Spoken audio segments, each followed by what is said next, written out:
السلام علیکم.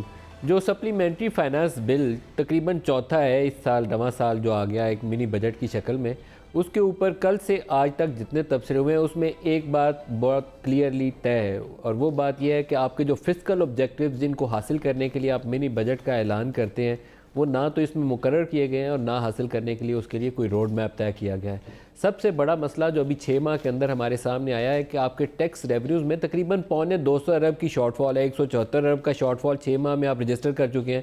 Interest payments بہت اوپر چلی گئی، قرضوں کے اوپر جو سود کی ادائیگی ہم کرتے ہیں، ڈی ویلیویشن میسیولی کی، پالیسی ریٹ ہم نے کوئی 4.5% بڑھا دیا، اور اب انٹرسٹ پیمنٹس کا بوجھ اتنا زیادہ ہے، اور دوسری طرف آپ کے ٹیکس ریونیوز جو ہیں اس میں کمی ہے. تو آپ کا فسکل ہول جو ہے، جو خسارہ ہے بجٹ کا، وہ پہلے ہی 6 ماہ میں اتنا اوپر جا چکا ہے. اس کو آپ نے نیرو ڈاؤن کرنا تھا. منی بجٹ تو اسی کام کے لیے دیا جاتا ہے. وہ کرنا کیسے ہے؟ وہ اسٹریٹجی، وہ حکمت عملی، براڈ بیسنگ کیسے ہونی ہے، آپ کی ڈائریکٹ ٹیکس سائڈ والی جو ایریا ہے اس کو ریفارم کیسے کرنا ہے، وہ اس بجٹ کے اندر جو اقدامات اعلان کیے پاکستان تحریک انصاف کی حکومت نے، اس کے اندر کہیں سے یہ چیز نہ واضح ہوتی ہے، اور نہ ہی اس کی تھوڑی سی بھی یقین دہانی ہوتی ہے کہ ہوگا کیسے. بلکہ کچھ ایسے ایریاز موجود ہیں جس کے اوپر چل کے ہم یہ کہہ سکتے ہیں کہ شاید وہ جو براڈ بیسنگ کا کانسیپٹ ہے اس کے خلاف اقدامات کر لیے. لائک 1300 سی سی تک کی گاڑیاں جو تھیں، وہ پابندی تھی کہ نان فائلر کو نہیں بیچیں گے، اس کا ہم نے راستہ کھول دیا کہ ٹھیک ہے بیچو، کیونکہ ان کی گاڑیاں بک نہیں رہی آج کل ٹویوٹا کمپنی کی یا سوزوکی کمپنی کی، تو اس کے لیے ہم نے ایک راستہ کھول دیا.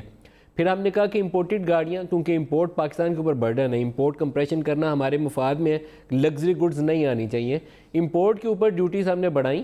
ساتھ ہی جو ڈومیسٹک اسمبلنگ ہے 1800 سی سی اور اس سے بڑی گاڑیاں، اس کے اوپر بھی 10% ایکسائز ڈیوٹی ہم نے عائد کر دی. اس کی کیا جسٹیفیکیشن ہے؟ اگر امپورٹ ہی روکنی تھی تو ڈومیسٹک مارکیٹ تو پہلے ہی بیٹھی ہوئی ہے، اس کے اوپر کیوں ایکسائز ڈیوٹی نہیں لگائی؟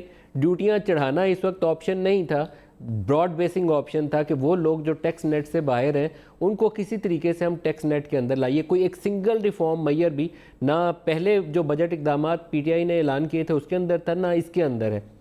کیسے ٹیکس پاکستان زیادہ اکٹھا کرے گا؟ کیسے ریفارم آئیں گی؟ سیلریڈ کلاس کے اوپر دو نیچے کر کے اس کو نچوڑ لیں، اس سے کوئی فائدہ نہیں ہوگا. جو اصل بنیادی ہدف ہے اس کی طرف آپ بڑھیں گے نہیں. تو 30 جون کو ہم ایک بڑے بجٹ خسارے کا سامنا کر رہے ہوں گے، اور جس کو فائنانس کرنے کے لیے یا ہم اور نوٹ چھاپیں گے یا اور قرضے لیں گے، اور کوئی تیسرا حل تو ہوتا نہیں. اس کا 2 ہی طریقہ کار ہے.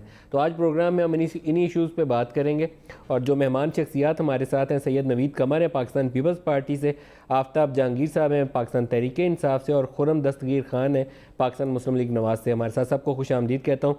نوید قمر صاحب، آپ سے جاننا چاہوں گا، بہت کچھ ایریاز ایسے ہیں لائک گرین فیلڈ پروجیکٹس کے لیے، کچھ وہ سولر سیلز کے لیے، ان ایریاز کے اوپر جو اقدامات انہوں نے لیے، فائلرز کے لیے 0.3% وہ جو کیش وڈرال کے اوپر ٹیکس تھا، اچھے اقدامات ہیں، ان کے فیسیلیٹیشن کی انہوں نے. لیکن جو بنیادی فسکل آبجیکٹیو حاصل کرنا ہے، نہ تو وہ طے کیا ہے اور نہ وہ راستہ مجھے نظر آتا ہے کہ کیسے وہاں تک جانا ہے. ندیم، بسم اللہ الرحمن الرحیم. میرا خیال ہے آپ کے سوال کا جواب آپ نے خود ہی دے دیا ہے انٹروڈکشن میں ہی. مجھے حیرت ہے کہ یہ تیسرا بجٹ آ رہا ہے اس فسکل ایئر میں. منی بجٹ تو اس لیے آتا ہے کہ جو کریکشنز کرنی ہوتی ہیں، پہلی بات تو یہ کتنی دفعہ آتا نہیں ہے، آنا بھی نہیں چاہیے. ایٹ دا موسٹ ایک کریکشن آتی ہے سال میں کہ یہ ہمارے ٹارگٹ جو تھے وہ ریئلسٹک نہیں تھے یا نہیں پورا کریں گے ہمارا فسکل ڈیفیسٹ کا آبجیکٹیو، تو ہم فردر ٹیکسیشن لگا رہے ہیں. اب یہاں تو دونوں چیزیں نہیں ہو رہی. ہم اگر اوورال ان کے فگرز کو بلیو کیا جائے تو -6 بلین کا ٹوٹل آؤٹ لے ہے بجٹ کا ریونیو سائڈ پہ. تو ایک پہلے سے شارٹ فال ہے، اس پہ آپ اور فردر جو ہے ڈیکریز کر رہے ہیں اپنی ٹیکسیشن. تو پھر وہ والا جو فگر ہے وہ کہاں سے پورا ہوگا؟ مور بوروئنگ. چاہے ہم ڈومیسٹک بوروئنگ کریں، چاہے سو کالڈ فرینڈلی ملکوں سے ہم جا کے کشکول لے کے جائیں، اور سعودی عرب آئی گیس ہم نے ٹیپ تو کر لیے ہیں تقریباً تمام جو سورسز ہیں جس سے ہمیں ایکسپیکٹیشن تھی. سعودی عرب، قطر، یو اے ای، چائنا، میں بھی ملیشیا سے بھی کوشش کی ہوگی، وہاں سے شاید کامیابی نہیں بھی. لیکن پھر کیا، اس کے علاوہ تو کوئی ہے ہی نہیں نا. اب واحد راستہ پھر آئی ایم ایف بچتا ہے، اور اگر آپ آئی ایم ایف کے پاس جاتے ہیں، پہلے آئی ایم ایف کے پاس جانا تھا تو یہ ساری چیزیں کیوں کی، لیکن وہاں جاتے ہیں تو پہلا سوال آئی ایم ایف تو یہی پوچھتا ہے نا کہ جی آپ کا جو فسکل ڈیفیسٹ کا فگر ہے وہ آپ کو ایک ٹارگٹ دیتے ہیں، اور اس ٹارگٹ سے آپ کتنا دور ہیں، اس کی کریکشن آتی ہے کہ بھئی اتنا آپ کو، اور وہ جتنا اس وقت ہم گیپ دیکھ رہے ہیں تو امپاسبل کہ وہ اس نمبر کو ایکسیپٹ کریں. شاہ صاحب، جو فسکل امبیلنس کریٹ ہوا ہے ڈی ویلیوشن کے بعد اور آپ کی پالیسی ریٹ اوپر جانے کے بعد، اب انٹرسٹ پیمنٹ کا بہت بوجھ بہت ہے، زیادہ. تو کلیئرلی آپ کو نظر آ رہا ہے کہ آپ کی وہ گیپ بڑھتی جا رہی ہے اور ایوری پاسنگ منتھ اس میں اضافہ ہونا ہے، کمی نہیں ہونی ہے. بالکل. تو کوئی ایسی ایک سنگل سٹیپ ہے جو یقین دہانی کرائے کہ ہم اس کو کسی طریقے سے قریب ہو جائیں گے؟ کوئی ایک سنگل سٹیپ نہیں، کم از کم ان میجرز میں تو کچھ بھی نہیں، بلکہ آپ نے جو بات کی کہ گرین فیلڈ وغیرہ، یہ سارے کے سارے تو 2019-20 کے میجرز ہیں نا، تو وہ تو they could have been announced in June. چلے ابھی بھی میں کہتا ہوں کانفیڈنس بلڈنگ کے لیے ٹھیک ہے، اسٹاک مارکیٹ بیٹھی ہوئی تھی، اس کے لیے تھوڑا بہت انہیں سویٹنرز دے دیے. سویٹنرز تو ٹھیک ہے نا، سویٹنرز سے آپ کا پیٹ تو نہیں بڑھتا، سویٹنرز سے آپ کا پرابلم جو ہے، پرابلم اب جو مجھے نظر آ رہا ہے وہ ایکسلریٹڈ انفلیشن ہے. اب کہتے ہیں نا غریب کے لیے، اب غریب کے لیے انفلیشن دیا ہے نا انہوں نے. یہ تو چلو ہم بگرز کے گورکھ دھندے میں ان کو نہیں ڈالتے، لیکن at the end of the day تلوار تو ان کے اوپر گرنی ہے. خرم دستگیر صاحب سے بھی پوچھتے ہیں. خرم صاحب، آپ فرمائیے گا، آپ کی کیا اسیسمنٹ ہے کہ کیا چیزیں ایسی کی گئیں جو اچھی ہیں اور کون سی ایسی چیزیں ہیں جو آپ کو لگتا ہے کہ اس میں کمزوری دکھائے گی؟ ملک صاحب، کل کے بجٹ کے بعد جو دو سب سے بڑے خبریں تھیں وہ تھیں جو اسد عمر صاحب کی تقریر میں نہیں تھیں. پہلی بات تو یہ ہے، جس طرح سید نوید قمر صاحب نے کہا، نظر آ رہا ہے کہ پاکستان کی تاریخ کا سب سے بڑا fiscal deficit in absolute numbers and as percentage of G D P وہ ہم 30 جون کو دیکھنے جا رہے ہیں. یہ واضح ہو گیا ہے کیونکہ کل کے بجٹ میں کوئی ایسی چیز نہیں تھی. دوسری جو خبر تھی جس کا بجٹ میں ذکر نہیں تھا وہ یہ تھا کہ 57 پیسے بجلی کا یونٹ بڑھا دیا گیا. اور دلچسپ بات یہ کیوں بڑھایا گیا، اسپیسیفک پاکستان کے عوام سے کہا گیا کہ آپ یہ اتنے اربوں روپے ایکسٹرا دیں کیونکہ حکومت اپنی نااہلی کی وجہ سے وقت پر ایل این جی امپورٹ نہیں کر پائی، ان کو فرنس آئل سے وہ چلانے پڑے جو پاور پلانٹس ہیں، اور اس کا جو ایکسٹرا امپیکٹ ہے وہ 57 روپے پر یونٹ بن کے پاکستان کے تمام صارفین کے اوپر وہ لاگو کر دیا گیا ہے. اب ایشو یہ ہے کہ دو باتیں نا جی، ایک تو ہوتا ہے کہ جی پیپل فرینڈلی، کہ کیا اس بجٹ میں بجلی قیمت کم ہوئی؟ نہیں ہوئی. گیس کی قیمت کم ہوئی؟ نہیں ہوئی. کوئی کسان میں کھاد کی قیمت کم کرنے کا انتظام ہوا؟ نہیں ہوا. یوریا کا عوام کیا دوست کوئی نہیں تھا بجٹ. یوریا کا کیا پھر ہم یہ کہ جی اکنامک ایکسپرٹس جو آپ جیسے ہیں، نہیں وہ تو ابھی جی آئی ڈی سی کا امپیکٹ آنا ہے نا جی. دوسرا یہ کہ جو عوام کے جو لوگ ایکسپرٹس ہیں آپ جیسے معاشی ماہرین، انہوں نے سب سوال پوچھے کہ جی کرنٹ اکاؤنٹ ڈیفیسٹ کو ٹیکل کرنے کے لیے کوئی پروگرام تھا؟ نہیں تھا. کیا جو ہے ہمارے پاس جو دوسری پروڈکٹیوٹی کو بوسٹ کرنے کا کوئی پروگرام تھا؟ وہ نہیں تھا. کیا گردشی قرضہ اس سے کم ہوگا اس بجٹ کے میجر سے؟ وہ نہیں کم ہوگا. اور جب یہ سوال پوچھے گئے تو جواب جو آیا کہ جی پتہ نہیں یا ابھی ہم سوچ رہے ہیں. تو اس لحاظ سے اصل میں جو نظر آیا وہ یہ ہے، اور شاید وزیر خزانہ نے اپنی روانی میں یہ بات کر بھی دی کہ جی ہمیں الیکشن خریدنا نہیں پڑے گا 2023 کا.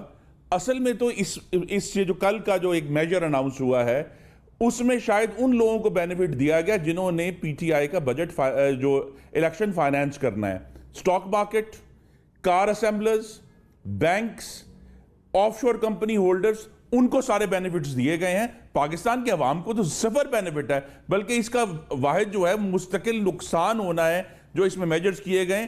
کیونکہ ایک تو جس طرح سید نوید قمر صاحب نے کہا کہ یہ اکثر کا اطلاق جو ہے 1 جولائی 2019 سے ہوگا. دھوکہ یہ دیا گیا، کہا جی ایس ایم ای کے لیے بینیفٹ اناؤنس کیا ہم نے، جناب جو ہے وہ کاشتکار کے لیے بینیفٹ اناؤنس کیا، پر اصل میں وہ بینیفٹ بینکس کی شرح ٹیکس میں کمی کی گئی ہے. وہ کاشتکار کو تو کوئی فائدہ نہیں ہونا اس کا، یا ایس ایم ای کو کوئی فائدہ نہیں ہونا، یا بلڈنگ سیکٹر کو. وہ تو بینکس جو ایڈیشنل لونز کے اوپر مارک اپ چارج کرتے تھے اس میں ریلیف دے کر کہا گیا کہ جی ہم نے تو بہت بڑا ریلیف دے دیا. اور یہ جو ایشو ہے